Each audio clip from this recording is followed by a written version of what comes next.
BNP চেয়ারপারসনের শারীরিক অবস্থা নিয়ে আরও খবর জানবো রাজধানীর বসুন্ধরা রেভার কেয়ার হাসপাতাল এলাকা থেকে। আমাদের সাথে সহকর্মী আরিফুল ইসলাম যুক্ত হচ্ছেন, তার কাছ থেকে শুনে নেব। আরিফ, দিন গড়িয়ে গেল, এর মধ্যে আমরা জানি যে আসলে কালকে আজ মধ্যরাতের পর ভোরে অথবা কাল সকালের মধ্যেই তাকে আসলে নিয়ে রওনা হবে এয়ার অ্যাম্বুলেন্সটি।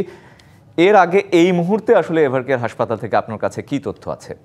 এভার কেয়ার হাসপাতাল থেকে নতুন কোনো তথ্য আসলে দেওয়ার মতো নেই। যা পূর্বের সংবাদগুলোতে জানানো হয়েছিল যে তাকে কিন্তু উন্নত চিকিৎসার জন্য যে কাতারের এয়ার অ্যাম্বুলেন্সটি রয়েছে সেটার একটু তথ্য দিয়ে শুরু করতে চাই রঞ্জন। কারণ হচ্ছে আমরা যতটুকু জানতে পেরেছি বিশ্বস্ত সূত্রে যে কিছুক্ষণ আগেই এই এয়ার অ্যাম্বুলেন্সটি কিন্তু যাত্রা করেছে ঢাকার উদ্দেশ্যে।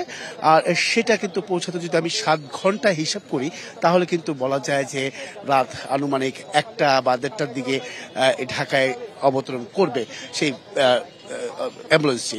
আর এর পাশাপাশি সেটার একটা প্রসিডিওর আছে, এটা যে ধরনের অ্যাক্টিভিটিসগুলো আছে সেগুলো সম্পূর্ণ করতে তো সময় লাগবেই। তবে যেটা সম্ভাব্য যে সময়টা ভোর নাগাদ তাকে নিয়ে যাওয়ার একটি সম্ভাবনা রয়েছে। আর এই সম্ভাবনার মধ্যে যদি আমি একটু বলতে চাই রঞ্জন, যে তার সঙ্গে যে সফর সঙ্গী হচ্ছেন 15 জন, তার ছোট ছেলে সহধর্মিণী রয়েছেন এবং কি তার ব্যক্তিগত চিকিৎসক, স্থায়ী কমিটির সদস্য ডাক্তার জাহিদ হোসেন তিনি রয়েছেন।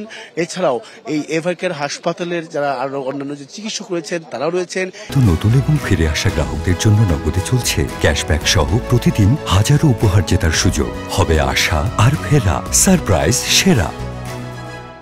এসএসএফ এর 2 জন সদস্য রয়েছেন সেই সফর সঙ্গী হিসেবে, মোট 15 জন কিন্তু যাচ্ছেন।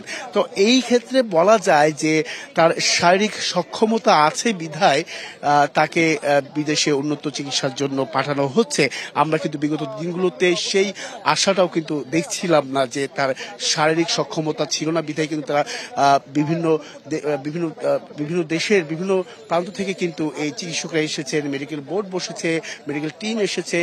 তাদের পরামর্শে, তাদের রিপোর্টের ভিত্তিতে কিন্তু তার যে আজকে লন্ডনে যাওয়ার যে বিষয়টি সেটা কিন্তু নিশ্চিত হয়েছে তাদের পরামর্শ অনুযায়ী।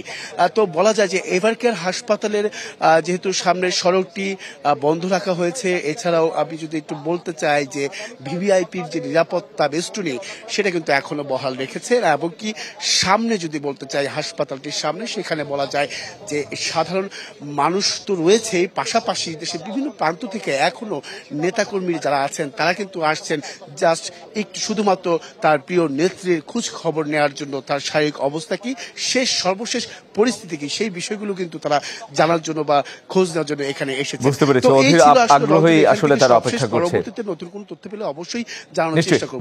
নিশ্চয়ই আরিফ, আপনাকে ধন্যবাদ। থাকুন সেখানে, আপনার কাছ থেকে নিশ্চয়ই পরবর্তীতে আমি আরো খবর জেনে নেব এভার কেয়ার হাসপাতালের সামনে থেকে।